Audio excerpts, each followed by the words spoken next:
I know you love earning travel rewards and cash back, and that's why you're going to love Rakuten. With Rakuten, you can earn cash back on everything you need to book your dream trip, hotels, flights, rental cars, experiences, and more, while still booking through your favorite travel sites. And don't worry, cash back can be earned on top of earning the credit card points and the hotel and airline loyalty points that matter most to you, depending on how you make your booking. Plus, with Rakuten, you can also earn cash back on groceries and other purchases like electronics, pet supplies, and more. And the best part, you can join today for free and start earning cash back on top of your travel rewards. Go to Rakuten.com or get the app. That's Rakuten, Rakuten. Rakuten, the most rewarding way to shop. This episode is brought to you by TaxAct. Don't do your taxes alone. Join TaxAct's National Admin Night. Admin nights are social gatherings for getting through your to-do list. So get ready for a night of fun, finding deductions, and filing taxes with TaxAct, where you can file your federal and state return for just $49 through April 8. Let's get together and get them over with. Visit taxact.com/admin-night for details. LinkedIn's AI-powered job search can help you find the most relevant roles based on your goals and experience. It cannot help you find something to talk about in the elevator. So, ride any dragons this weekend? It can help you find your next job just by describing it in your own words. It cannot stop your coworker from describing their dreams. So I was flying, right? And while we can't help you advance in the office foosball tournament, LinkedIn can help you advance in your career. LinkedIn is the network that works for you. What I personally loved about it was it's village to village. So we were staying in small hotels or hostels, and then eventually gîtes and auberges and mountain huts, mountain refuges. So it's all different types of places to stay, but basically food, a warm meal at night, most of the time hot showers, not every time, and breakfast in the morning. And we picnicked every single day pretty much. That's Kathy Elkind, today's guest, sharing a bit about her experience walking with her husband for 3 months plus on the GR5, one of Europe's famous long-distance trails that runs from the Netherlands through Belgium and Luxembourg and covers France from north to south. An epic journey. She had never done anything like this before. Of course, we talk about that. We love exploring the different ways you can travel the world, and this certainly is one of them, whether you consider this exact trail or another trail experience that takes you from village to village somewhere else in the world. Got plenty of options. This episode will give you a great idea about what that experience is like for the traveler. And like any trip, this one came with its challenges. Obviously, walking with your husband for 98 days, there's going to be some suffering and or just walking. You'll get to hear more about the entire experience in this show. Kathy's also a mindful self-compassion coach. We get some incredible practical techniques for calming yourself, for soothing yourself. Self-compassion, something you can do whether you're home or abroad, and much more coming at you in this episode right now. So buckle up, strap in. Thanks for being here, and welcome to the Zero to Travel podcast, my friend.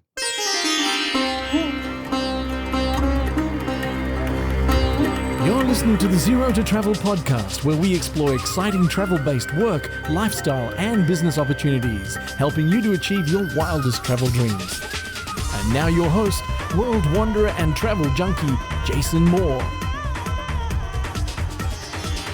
Hey, what's up? It's Jason here with ZeroToTravel.com. Welcome to the show, my friend. Thanks for hanging out, letting me bring a little travel into your ears today. This is the show to help you travel the world on your terms, to fill your life with as much travel as you desire, no matter what your situation or experience. I love these conversations around human-powered travel, and especially when it's with somebody who had never done anything like this before, dives in.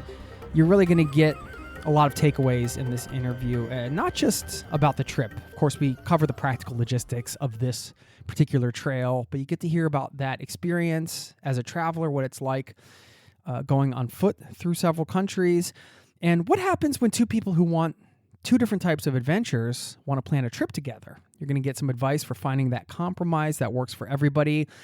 And keep an ear out for the term wise strength, which is something that Kathy shares. I really appreciated this, and I'll have more thoughts around this term on the back end of the interview, along with a quote to send you on your way. Check out Kathy's work over at kathyelkind.com. We'll link up to that in the show notes. And don't forget, if you haven't done so yet, zerototravel.com/newsletter. Sign up to join the community off the podcast over there. Get the free weekly newsletter. Let's get into the conversation with Kathy, and I'll see you on the other side, my friend. Thanks for listening.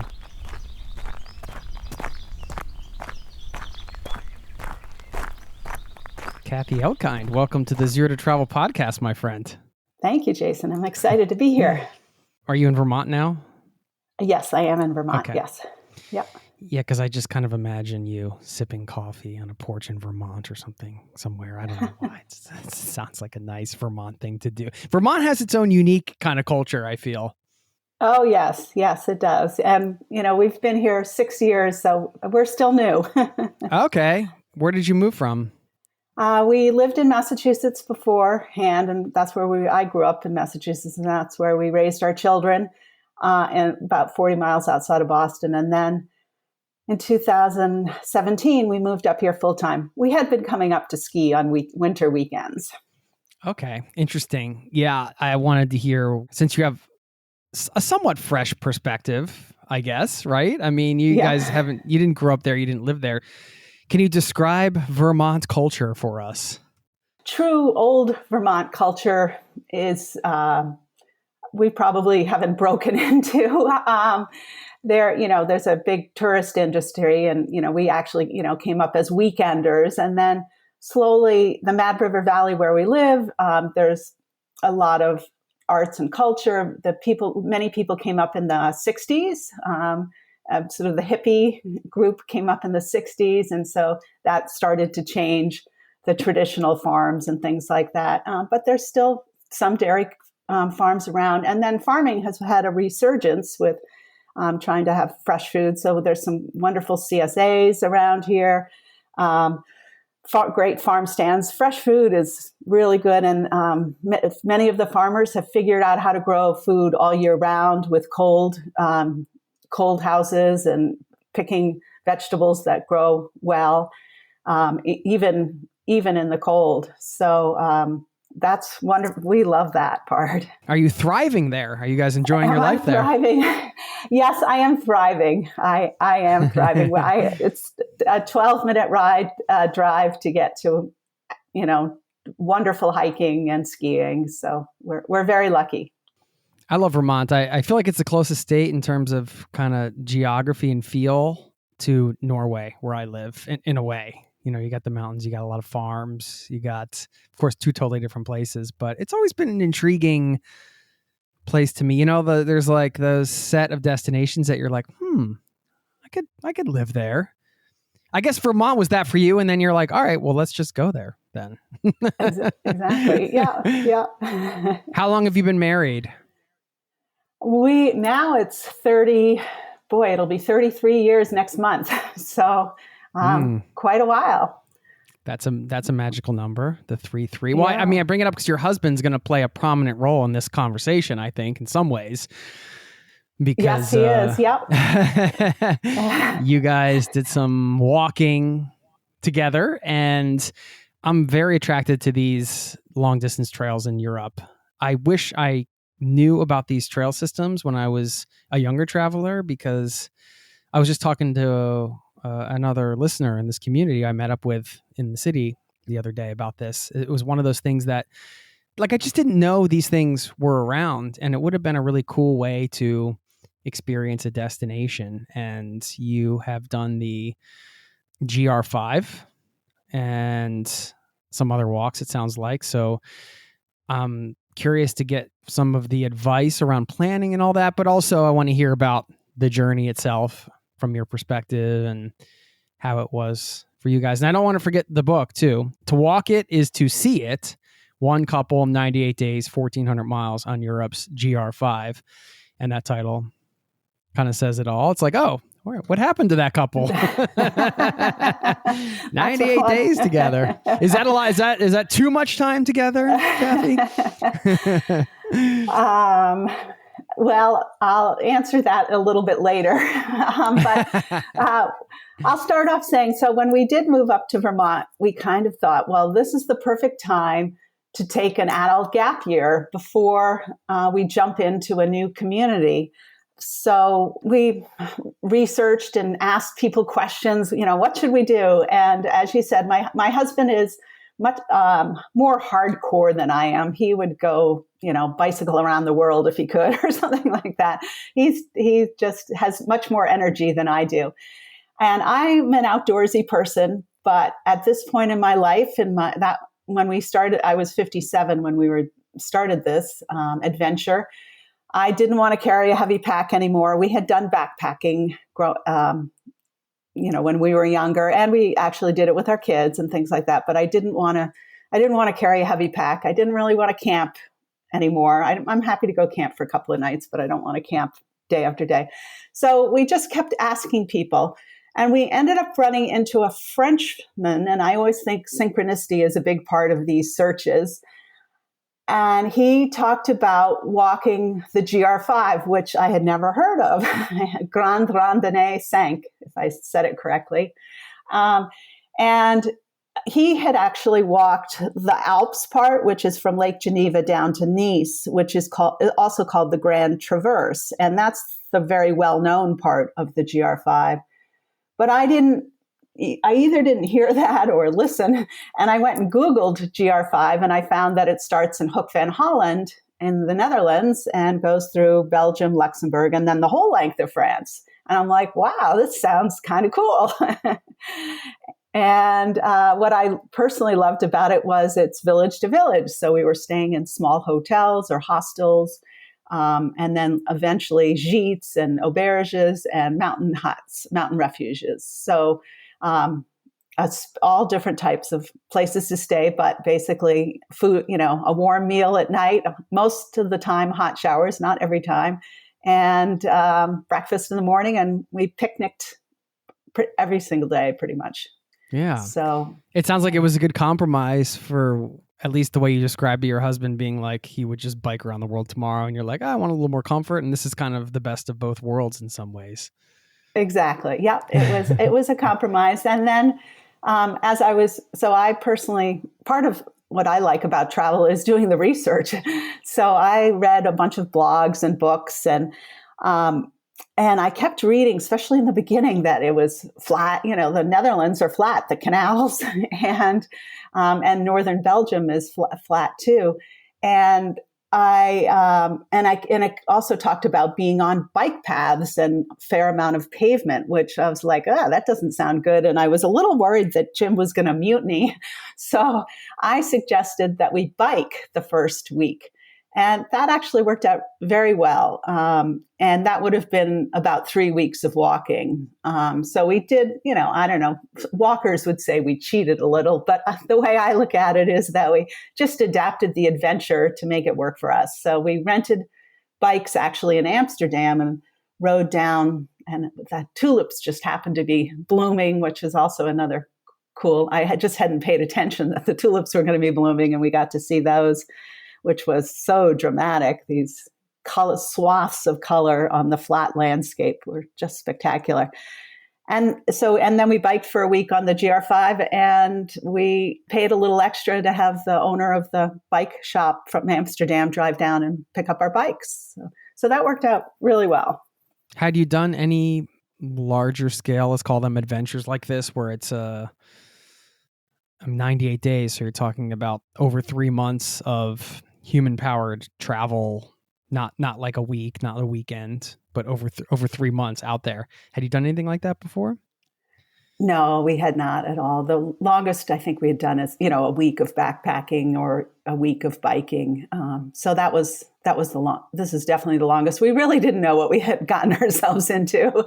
I had done a lot of research, and Jim had done a lot of research too. So I feel like we had done our homework. You mentioned the synchronicity. It never ceases to amaze me how many conversations I've had with people on this podcast and off the podcast where, we have access to all this information, right, on the internet, just unlimited amounts of blogs and YouTube videos and blah, blah. But still, a lot of people end up at destinations or doing things because somebody told them about it. Some person told them about it and they had a conversation. They just like started vibing the idea and being like, okay, yeah, you looked up all the information later. But I don't know. I just wanted to point that out because I always think that's cool, and never underestimate the power of a good conversation with another human. Yes, I totally agree. And I believe in putting it out there, like say out into the universe, we're looking for some trip that's going to work for both of us, or, and being open to having the answers come to you. Is that part of your operating system as far as life? Are you a believer in? Yeah. Okay. Yeah. Yeah. And as I've gotten older, I think I'm believing it more and more and trusting it more and more. What do you think that is? It's a little bit of faith in spirit, or faith in the flow of life, and what we are meant to, why we are here on earth. And I do believe that we were meant to do this walk. And then when I came home, I hadn't planned on writing the book. I guess I'm jumping ahead a little bit, but I hadn't planned on writing the book. But when I got home, I just couldn't stop thinking about the walk, and I missed it. And it was just such an amazing experience. Jim and I did a few slideshows to share with people, but I still couldn't get away from it. So I ended up starting to write about it. And I had done some writing for my business, writing a blog and things like that. But I had never thought about, I'd sort of thought about writing a memoir, but I never really knew what I was going to write about. And here it came to me. So I just feel like I wanted to share the idea of slow travel and slow walking at what you said, the human pace is, it's pretty special. You just said you couldn't get away from it. What do you mean? Why couldn't you get away from it? You mean the impact it was having on you? Yes, the impact it was having on me. And I had a business down in Massachusetts, and I was trying to bring it up and work on it, switch it up to Vermont. And it just wasn't working. I couldn't find an office. Things just kept not working.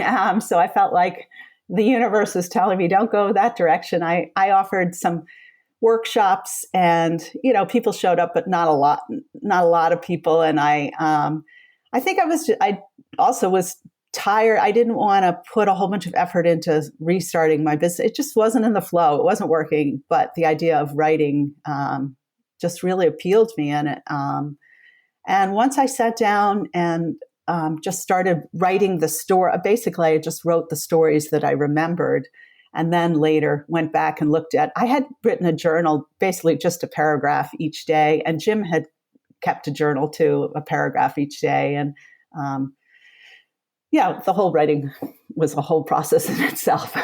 Yeah.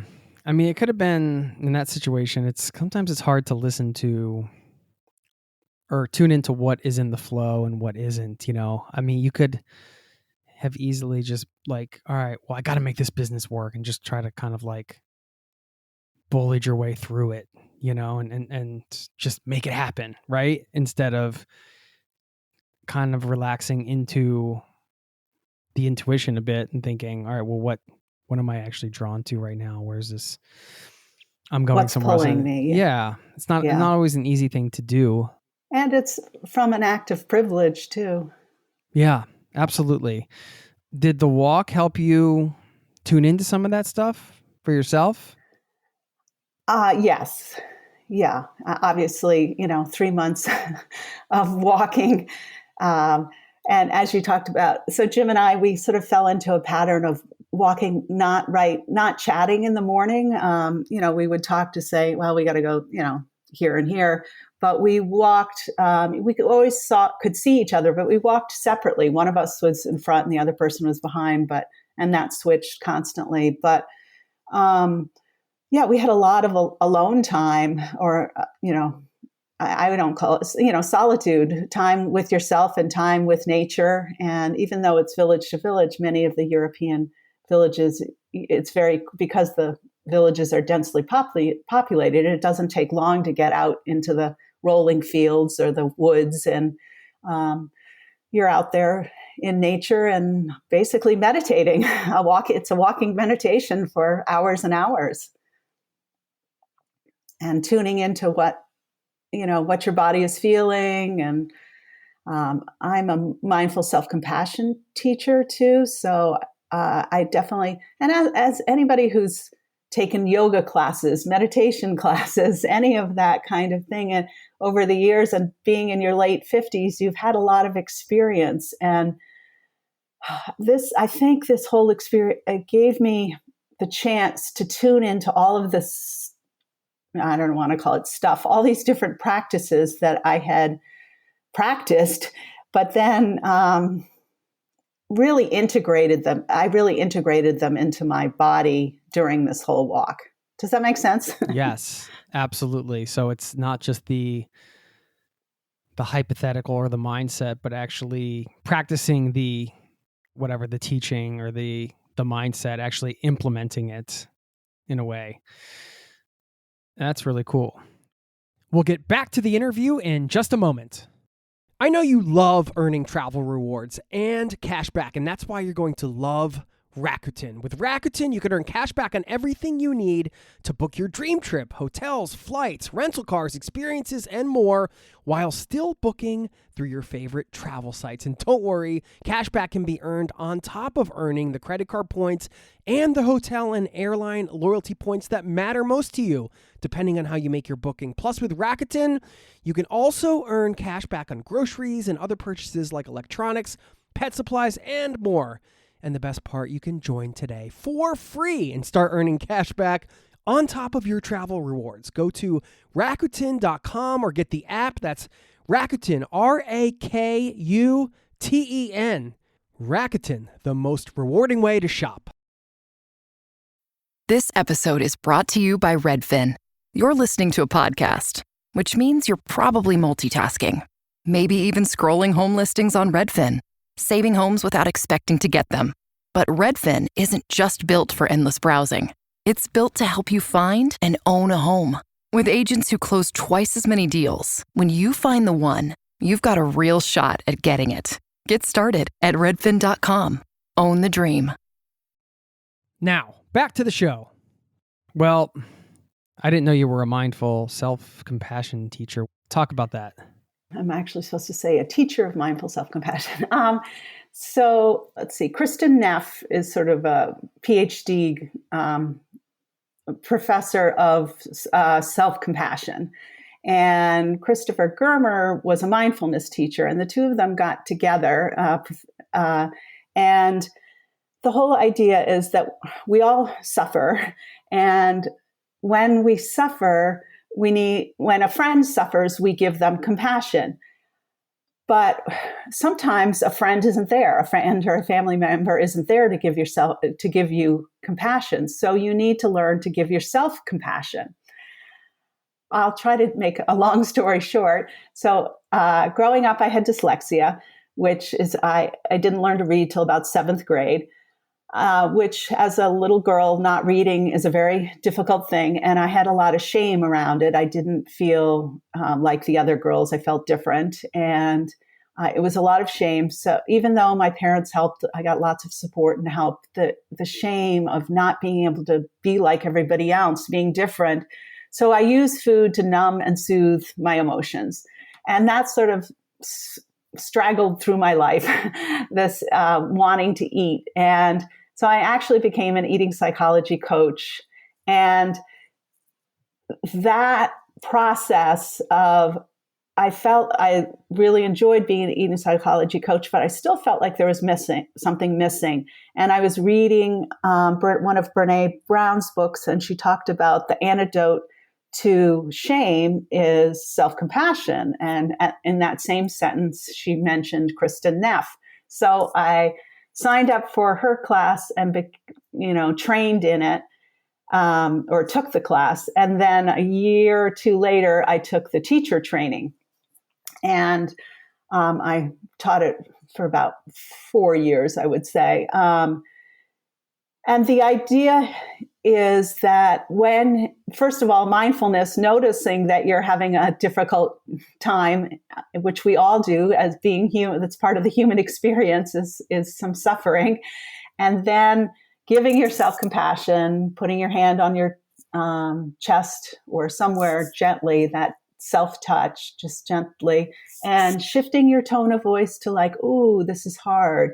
And saying whatever you would say to a friend, but saying it to yourself. And you don't have to say it out loud, but just giving yourself compassion. And obviously walking with your husband for 98 days, there's going to be some suffering and or just walking, because you may get into town and realize that the place that you're staying is another 2 kilometers on the other side of town, and you still have to coach yourself and give yourself compassion to get across town. And when your feet are exhausted and your back is sore, and so that's a long answer to what is mindful self-compassion. Okay, yeah. So going back to what you said with integrating it into your body, is kind of a walk like this presents those opportunities to actually implement those practices in real time, because you may be confronted with more uncomfortable things more often than you would perhaps at home when you're on a journey like this.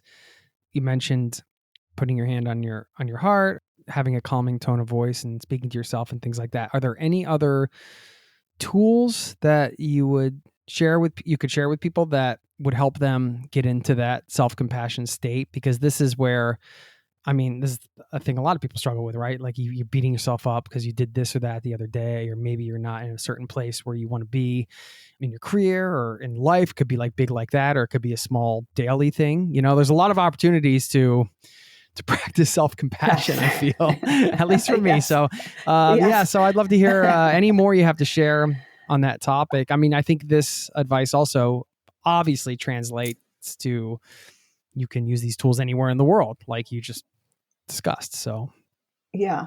Well, again, it's I'll go a little bit deeper into the practice of mindfulness, of actually realizing that you are beating yourself up. So many times we're stuck in these patterns. And then, so even noticing, oh, wait a minute, I'm beating myself up, and stopping it is number one. Just the noticing, awareness, which is basically mindfulness. So that's a practice in itself. And the idea why you put your hand on your heart is when you put your hand on your heart or on your chest, you can actually feel the warmth and the pressure. So warmth and pressure actually releases some oxytocin, a little bit. So it's actually a hormonal change. And and many times when you're beating yourself up, also there's this stress level. So that's a way of releasing the stress. And then again, which this again takes practice, shifting that tone of voice to, oh dear. And it sounds a little corny at first. It takes practice, like, oh, sweetie, this is hard, or, oh, you're having a bad day. And we're not trying to fix anything. We're just trying to comfort someone. So when you try to comfort a friend, you're not trying to fix them, because they don't really want to be fixed. They just want to be comforted, and they just want some kindness. So bringing kindness into your voice and bringing words like, ooh, this is hard. And, you're having a bad day. Does that make sense? There's subtle little pieces. And again, it was hard for me to do that, to learn to be, again, it sounds corny, but the more you do it, the better you sink into the practice. Yeah, I love it. The idea of comforting yourself is something worth trying. I feel like, how can that hurt? Yeah, those are great techniques for just being with yourself, comforting yourself, like you mentioned, and how can that not have some kind of effect? Listen, I'll try it out. Yeah. Why not? Wait, can I add one more thing? Please. So if you go to the Center for Mindful Self-Compassion, they have a bunch of meditations. And one of them is, it's a breathing one, breathing in compassion for yourself and breathing out compassion for either the rest of the world, or you can just pick one person. And they're guided meditations, and they're anywhere from, 10 to 15 minutes. But so it's the Center for Mindful Self-Compassion. And that, that's a good first step. Okay, great. The GR5, I want to get your advice around the trail planning. I want to talk more, of course, about your experience and some of the transformation perhaps you experienced by committing to and doing the walk. But just for people that are interested, like myself, in these longer distance trails, particularly around Europe, where you have, as you mentioned, the option to, sleep in these cute villages and slow travel and explore lesser explored parts of Europe that most tourists aren't coming through just because they're not doing these types of walks. I want to hear about the travel experience, but also how would you tackle this for somebody that's, like, wow, this GR5 sounds awesome. Or there are, I can't remember how many, I just looked it up before. There are like, how many other long distance paths in Europe? Something like, there's a bunch of them, basically. I'd imagine that some of the advice you share from your experience, because it's such a long walk, can translate to some of the other trails. So do you want me to like kind of start with one question, or do you just want to start to lay it out there? Why don't you start with one question? Yeah. Well, I mean, in terms of planning, how much do you need to book in advance? Let's say, did you meet other I know you guys weren't camping along the way, but if you're carrying a tent and all, I imagine people can camp along the way. There's different laws in each country, of course. Yeah, just with tackling it, with being like, all right, how are we gonna break this up? Are we gonna do it, X amount of kilometers or miles a day, and then are we gonna pre-book everything? Are we just gonna find accommodations along the way for the whole thing, or for just these parts? I have no idea how you tackled this. Well, I'll start out with the GR5, and I'll tell you what we've learned too.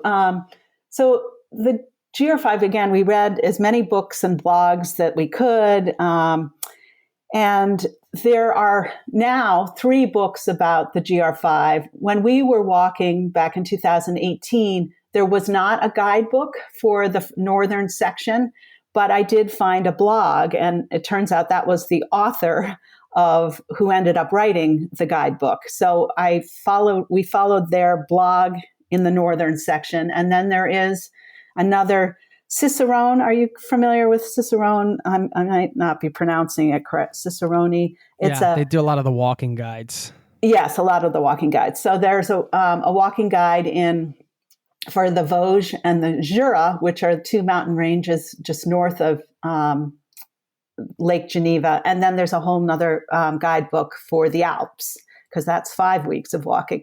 So the guidebooks really do tell you, go from this village to this village. We averaged about 12 miles. And also remember, everything in Europe is in kilometers. So, and in the beginning, we really didn't even know what our pace was. We knew roughly that we were sort of probably an average walker, which it turns out that's what we were. So in the beginning, we were started in the late April, and we knew things weren't going to be too busy at that point. So we booked out 2 days in advance, 2 or 3 days in advance. The one thing we had not realized is there are a lot of different holidays in the springtime. And so Mondays were holidays in some places, and that it all worked out, but we had a few little surprises. As we got down into June and July, in the Alps, we did book out 2 weeks at a time, because we just wanted to know that we had a place to stay. And then now we have learned that I think if you showed up at at a refuge and you did not have a place to stay, they would let you stay on the floor. They're not going to push you out. So they would give you a place to stay, but we didn't really know that at the time. So we did. And also, being in our late 50s, again, I liked knowing that we had a place booked out. And eventually we learned that our pace was 4 kilometers an hour, which gave us time to stop and have, snacks and go to the bathroom, whatever. It was a good average pace. One of the best books that helped me plan for the GR5 is a book actually that's out of print now. And two women from the U.S. walked the GR5 in, where's my list of, in 1984. And it's walking Europe from top to bottom. And that you can get it from secondhand bookstores. And what's neat about that is they have each section, they have a picture of each section of the walk in a map, and then even how many hours it took them to get from place to place. So that was very helpful. So I'm kind of a big picture thinker, and I would be the one who'd say, all right, we're going to go to here, to here, to here. And then we've made spreadsheets or just on a piece of paper, like the distance you're going to do, the name of the village, the date, the contact, the phone number, and the address. And then you have to remember to put the address either in your calendar or right onto your GPS, whatever GPS we use, Gaia. And so it's a lot of, it's a lot of work. But again, we find it fun. Spreadsheets and long walks always go hand in hand, right? That's the first thing you think of is a good spreadsheet. No. What about the costs? And I know that you guys stayed in places every night and things like that. And I mentioned the camping thing. I was just assuming that it can be done cheaper, and perhaps you ran into some other travelers doing it that way. I'm just curious if you have a sort of a range of what it might cost somebody to take this adventure on. Well, you definitely could do it cheaper. We ran into people who were wild camping or camping. Many of the Europeans that we saw, the Dutch love to walk, and the French love to walk, and many of them would do 2 or 3 weeks at a time every year, and then go back and to continue on. And so wild camping, and we ran into 2 older Dutch women, and they ended up running into people that said, "Oh, just come camp in our yard." But there were campgrounds and things like that. So yes, you could do it cheaper. There were also more youth, hostels that were possibilities, and municipal gîtes. As you get many of the towns, especially as you get into the Alps and the Jura, have municipal gîtes, which is basically a hostel that's run by the town because they want walkers to come through. And, some of them were, €16 a night for a bed. And so it was, you could do it much more inexpensively than we did. We would go back and forth between staying in gîtes and a little bit nicer, but we stayed in one fancy place, and that was kind of fun. It's part of the. Do you have any idea what you spent? I don't have the exact number. I want to, like Jim would say, but I don't think this has ever. He kept track of things. He would say, not including the flight or anything like that, he would say it was $5,000 for the 3 months. But I think we spent a little bit more than that. Mm-hmm. But still, I was going to guess like somewhere between 8 and 10 or something like that. Yeah. I think that's a closer guess. Sleeping in hotels and things like that. And but like I said, so it sounds like probably can be done anywhere between 2 or 3 to 10, depending on, I suppose there's people that, all ends of the spectrum, right? Somebody could probably do it for no money and, pick berries along the way. Who knows? But and you can always do the couch surfing thing and other things like that. But I mean, you kind of laid out how you wanted to do the trip and where you guys are at in life and how that relates to how you design this trip, which I think is an important point.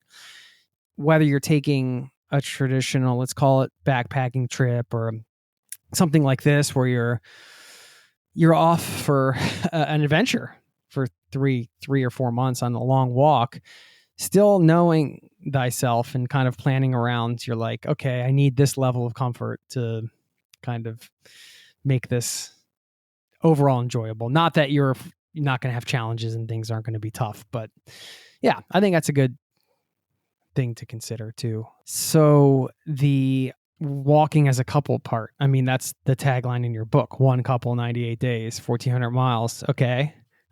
What was the conclusion there? Do you guys, did anything change? Was it just like, oh, we just got to spend more time together? Or did you have any shifts in your relationship along the way or after that? Because of the trip? There were a couple of sort of surprises. And one of them was, in some ways, we actually sort of, not bickered, but, in some ways there was less confrontation because we were kind of united. It was like the two of us, again, not against the world, but, moving through the world and supporting each other. And even in the planning stages, we've been married so long, we know that each of us are better at doing different tasks. And so we each picked, our strengths and worked with those. And that always makes life more, flow better. And so again, while we were walking together in the beginning, we were, very united and, watching out for each other. And we were both, maybe nervous at different times, but supporting each other. It wasn't until we got down to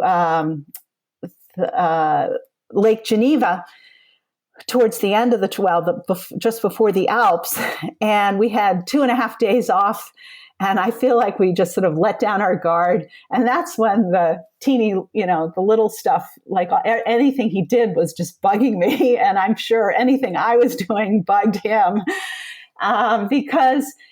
and that's the other thing I noticed, and this I think I noticed because from writing the book, is that when you're at home, I don't know, the things that we argue about is like who loaded the dishwasher the wrong way, or or who used this but didn't put it away. The silly little things. But when we were traveling, we each had our own. We didn't have too much communal equipment to fight over or to argue with, and life was. In some ways, it was simpler. We had just the clothes on our back. You got up every morning and put pretty much the same clothes on. There weren't all those decisions to make. Obviously, we had to decide. When we were planning, that was probably the more difficult days. But again, that time in Geneva when the little things started bugging us and we did argue more. I think it was just the letdown a little bit. And then luckily we had friends come over and meet us in the Alps, and we walked with them for a week. And that was just lovely to have, nice, some outside people. Yeah, that's a great tip too. You kind of have somebody join you, just to keep it fresh for a period of the walk. We'll get back to the interview in just a moment. There's no one like you, and there never will be. From the producer of Bohemian Rhapsody, there are many legends, but there is only one. Michael, rated PG-13, in theaters April 24. Now, back to the show. Did you find that you, just from this experience, that you have lived your life differently in any way afterwards? So when we moved up to Massachusetts, we got rid of a lot of our stuff anyway. So I was, shedding and getting rid of things and simplifying life. And so that was my intention, to not I don't need 4 pairs of sandals. I just need 1 pair of sandals. So I have set the intention of being more simplified with clothing and things like that. I have not gone to the extreme. Sometimes I still see a nice dress that I want, but I think I have brought simplicity and a little bit of minimalism into my life now, more into my life. And as far as Jim, the act of writing actually brought us together too, because when you have to write the dialogue of your spouse as true to as it can, I realized there were some of the times maybe I was wrong and he was right. And so that was a whole experience in itself. And, Jim read the different drafts, and there were a few times he's like, well, let's not share that. And I'm like, that's okay. And so, we share a lot in the book, but we don't share everything. And I feel like our love for each other and our respect for each other has grown through the process of walking and writing about it, because as you're writing about it, you totally are reliving the whole,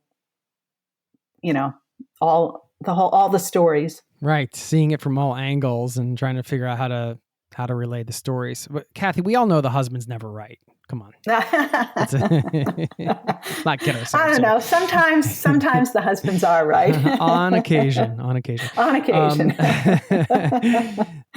Were there any, what would you say was the biggest realization for you? You lead a life up to a trip like this, and you have other trips in life and whatever, and then you have a trip like this. And so you can't always just attribute transformations to one particular trip. You can't just parse out everything else in life. But at the same time, you often find that when you reflect upon these things, whether it's immediately afterwards, or you mentioned becoming more minimalistic, which is, I would say, like adopting a new value in a way, there are things that you can kind of directly relate back to a trip or a travel experience. And I'm just wondering, for you, was there anything else in terms of a self-realization, or, you mentioned in the book description some of the things you talked about already, struggling with the shame from before with the dyslexia and some of the things I imagine you were contemplating during the walk. And, it doesn't have to be some big thing. Maybe there was no realization. I'm just curious for you. Yeah. I think basically I found, or I began to trust my body more. And through the whole process, because I did struggle in the beginning, figuring out, I began to trust my own pace of walking and really listening to my body.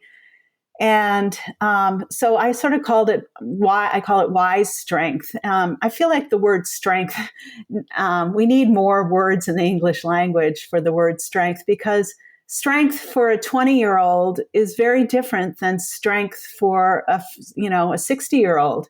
So again, I call it sort of wise strength. I can walk across a continent. I've proved that to myself. So I am stronger, than I think. And I think many women and men are strong, we're all stronger than we think. But we have to do it at our own pace. I guess that's what I've learned, is not the external pace of the world, and not even our spouse's pace. We have to trust our own pace. And and I think that translates to, emotional strength and heart strength too. Trusting yourself. And I never used to really hike by myself, and now even day hikes I didn't used to. And now I'm perfectly happy to go hike on the long trail for a full day and just enjoy the solitude. I don't have to be with other people. And again, back to when I was writing it, I did go on long walks to help me get myself back into the pace of walking and the meditation. And it really helped, different words would come to me and phrases and things like that. So, strength. Wise strength. I love that. I love that the realization for you was body-based. I guess I tend to think that we focus so much on the thinking and our mindset, or how we think our way into the next situation, or try to find our purpose by getting into our thinking mind. But this is one of the big benefits, you could say, of human powered travels. It really forces you back into your body, and that can play a big role, obviously, in life as well. I mean, it's huge, right? It's just something, I don't know. We're so used to thinking about all of this stuff. It's just, how about just good old fashioned get back into the body and kind of see what comes out from that? Because I think a lot of this, you mentioned wise strength. I mean, maybe some of that wisdom just comes from the body up instead of the top down. Yes, completely. And one of the interesting things I noticed is, so I was doing small YouTube videos for, my business and talking about body image and things like that. But what I noticed is when I was hiking uphill, I would get more ideas. And that's when I would say, oh, I got to do a video. And I'd just pull out my phone. And sometimes I was just talking into the phone to remember ideas and things like that. But I definitely got more ideas going uphill, and I don't know the science behind it, but I found that really interesting that I got many more ideas, flooded with ideas as I walked uphill, and the blood pumping through your body as you go uphill. It's pretty interesting. Yeah. Well, that's why they say it's all downhill from there, right? You get all the ideas going up, and then it's all downhill from there. Yeah. For better or worse. No, I agree. I when I walk, and it's something about, when you're exerting, again, I don't know the science behind it either. I wish I did. Then I could start quoting scientific journals or something, but I'm not that kind of podcaster. Sorry, folks.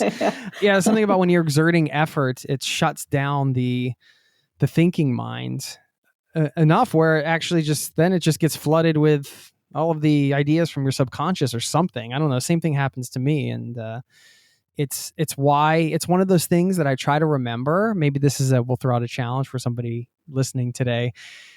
When I want to take a break from work, we tend to think about walking or like just going outside for a walk as like, well, I'm not being productive. I could be sending like these 40 emails right now, and I got to do this, and this.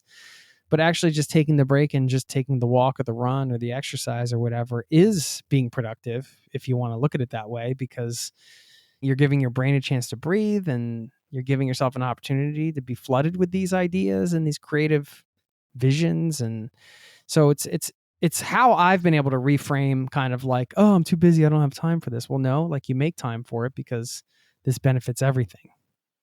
Yes, 100%. I hope that wasn't too much of a rant, but no. I 100% believe that. Yeah. You guys mentioned this as being an adult gap year. What did you do? What else did you do? Sounds like it was a half year, but did you do anything else after the hike or before? Not after, but before.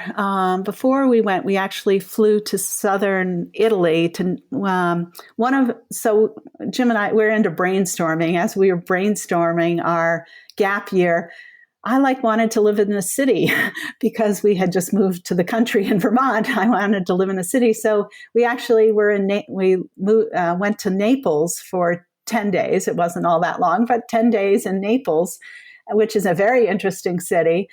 And, most people go to Rome or Florence or something, but we decided to go to Naples and stayed there for 10 days. And then we went and walked in the Amalfi Coast. And then we went down to Sicily for about a month and just did day walks in Sicily, just getting in shape and, falling into the European way of life of longer meals and delicious longer meals.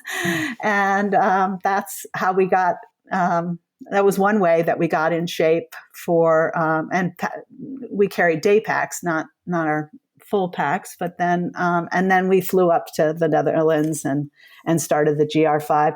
But no, after the GR5, we were done with our gap year. So we were in Europe 5.5 weeks, but I also include the 3 months beforehand when we were doing all the research as as the gap year. I really do. Yeah. Cool. And you guys carried everything yourselves, right? There was no service that took, you just have to pack your stuff and go. Any tips on the packing side of things? Again, simplicity. Find the pair of shorts that you love and the shirt you love. So, I have fair skin and I didn't want to get burnt, and we were in, May and June. So in July, so sun shirts, really good sun hat. It took me a while to find the right sun hat that wouldn't get blown off.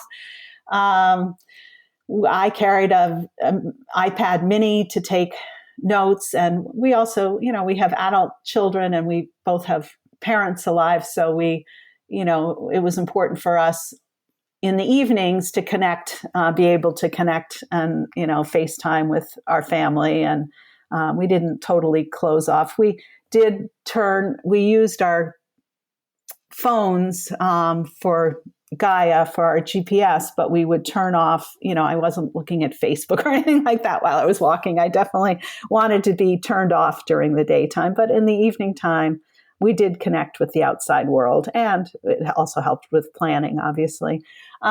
Anything else about, I used walking poles. Jim did not use walking poles. You have to find out, what works for you.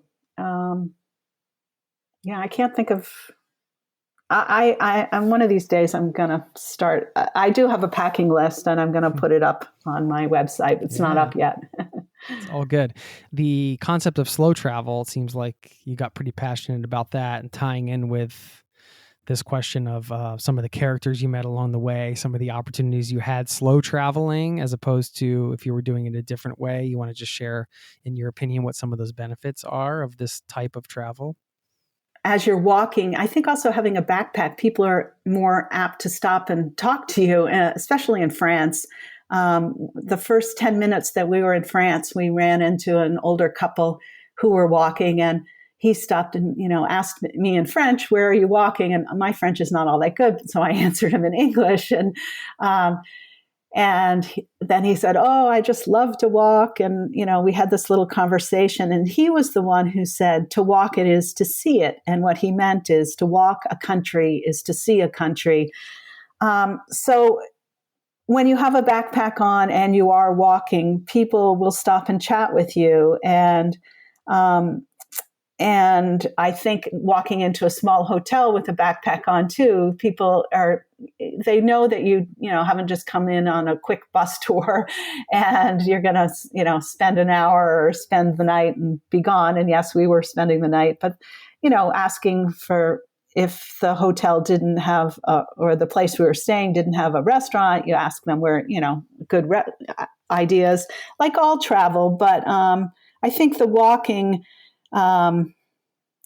people have more compassion for you and want to connect. And then obviously through the Alps, many other Europeans are doing, that's more of a real active trail. So we ran into other walkers and we would see them, for a while we'd be on the same pattern with them, which is similar to people walking the Appalachian Trail, where you get to know people day after day. And they were, we got to know an Austrian, we got to know a couple, one from England, one from France. So it was just a great way to get to know other travelers. And that's when we started hearing about all these other trips, like the GR20, which is walking across Corsica, the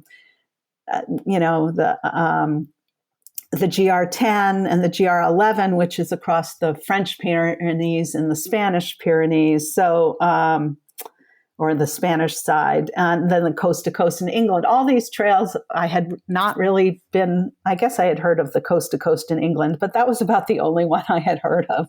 So talking trails was a lot of fun. You gearing up for the next one, huh? Yeah, exactly.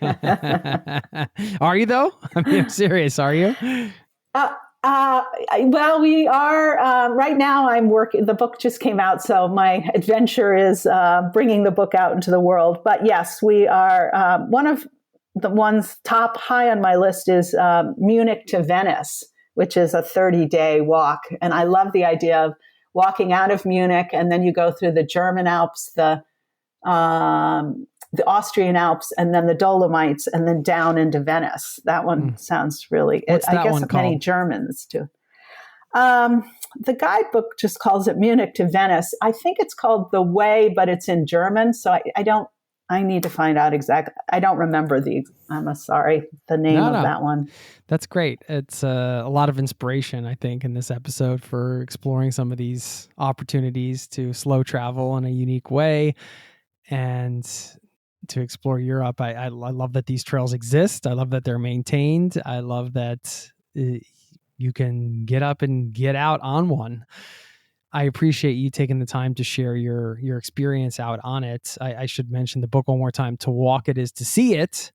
And I know you have all the links on your website, which we'll link to in the show notes. Do you have any other places you want people to find you or get in touch, or is your homepage the best? The homepage is the best. Also Instagram, if you want to see pictures. And on my website, I have pictures from the GR5 too. Mm-hmm. Yeah, cool. Any other resources you wanted to share? You mentioned some great ones, but is there anything we missed in this conversation? Any major holes? It's like, I really wish we there's something called Waymarked Trails, and maybe you can put this in the show notes. It's hiking.waymarkedtrails.org, and basically it has all of the walking. I'm not sure if it has all, but it has many, many, many of the walking trails in Europe on this amazing map. Oh yeah, okay, I see it right here. Wow, so that's a good one. Yeah. I'll link up to that as well. Thank you so very much for your time, and best of luck with the book and everything, and look forward to staying in touch. Thanks for having me. It's been fun. Cheers.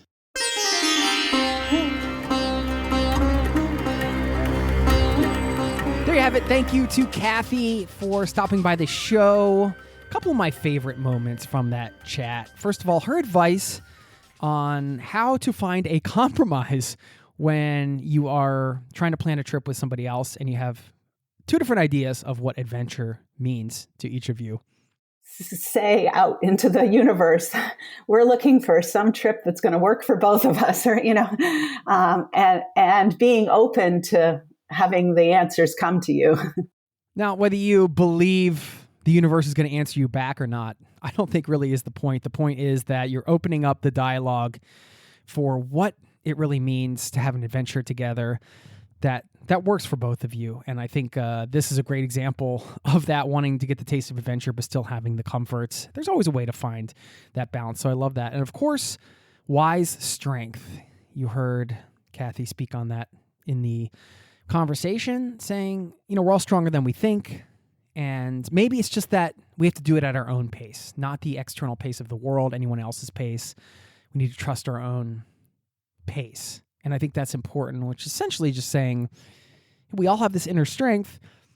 And as long as we're aware of that inner wisdom, and maybe we don't try to compare our strength to anybody else, or look at strength as a societal construct and then measure our strength against that construct. We just embrace our own wise strength, whatever that means to each of us. So I wanted to leave you with that. And a quote on strength from Herman Hesse, who said, "Some of us think holding on makes us strong, but sometimes it is letting go." Thanks for listening, and I'll see you next time. Peace and love to you and yours. Cheers. This podcast has been brought to you by ZeroToTravel.com. Ideas and advice to make your travel dreams a reality.